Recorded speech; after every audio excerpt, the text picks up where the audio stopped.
পাকিস্তানকে প্রত্যাশিতভাবেই সহযোগিতা করেছে চীন। পাকিস্তানের একাধিক সহজে পৌঁছে গিয়েছে চীনের বেশ কিছু অস্ত্রশস্ত্র। এবার তুরস্ক এবার কিন্তু সহযোগিতার হাত বাড়িয়ে দিচ্ছে, অর্থাৎ ভারতের অবদান ভুলে গিয়েছে এবং সেখানেই পাকিস্তানকেই পাশে নিচ্ছে তুরস্ক। দেখাবো। সব মিলিয়ে প্রায় 6টি অস্ত্রবোঝাই বিমান এসেছে পাকিস্তানে।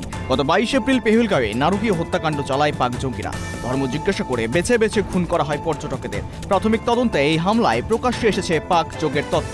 সন্ত্রাসবাদকে কেন্দ্র করে পাক ভারত পাকিস্তানের মধ্যে উত্তেজনা যখন চরম, সেই পরিস্থিতিতেই পাকিস্তানের পক্ষ নিয়ে রবিবার বিবৃতি দিয়েছেন চীনের বিদেশমন্ত্রী ওয়াং ই।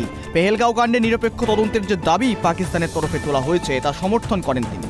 কেবল বিবৃতি দিয়ে মৌখিক সমর্থন নয়, ইতিমধ্যেই পাকিস্তানে পৌঁছে গিয়েছে চীনের শক্তিশালী PL-15 মিসাইল। চীনের পিপলস লিবারেশন আর্মি যেমন মিসাইল ব্যবহার করে, সেগুলি এখন পাঠানো হয়েছে পাকিস্তানে।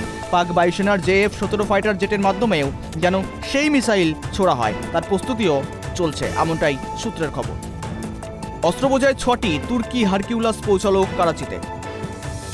মুখ খুলতে নারাজ পাকিস্তান তুরস্ক দুপক্ষই। চীনের এই সাহায্যের মধ্যেই পাকিস্তানের পাশে দাঁড়িয়েছে তুরস্ক। সূত্রের খবর, অস্ত্রবোঝাই 6টি তুর্কি হারকিউলাস বিমান পৌঁছে গিয়েছে করাচির বিমানবন্দরে। তো বিমানের ভিতরে ঠিক কি রয়েছে সেই নিয়ে মুখ খুলতে নারাজ পাকিস্তান তুরস্ক দুপক্ষই। তবে ভারতীয়দের প্রতিরক্ষা বিশেষজ্ঞদের অনুমান, কমিকাজের ড্রোন থাকতে পারে এই হারকিউলাস বিমানে। উল্লেখ্য, 2023 সালের ভয়াবহ ভূমিকম্পের পর তুরস্কের পাশে দাঁড়িয়ে বিপুল ত্রাণ পাঠিয়েছিল ভারত। কিন্তু দুর্দিনের বন্ধু ভারতের বিরুদ্ধে কৃতজ্ঞতা তো দূর, এখন ভারতের বিরুদ্ধেই পাকিস্তানকে অস্ত্র যোগাচ্ছে তুরস্ক। প্রতিবেশী দেশের সঙ্গে তুরস্কের এই বন্ধুত্বের দিকে তীক্ষ্ণ নজর রয়েছে নয়াদিল্লির। Bureau report, Tribe TV Bangla.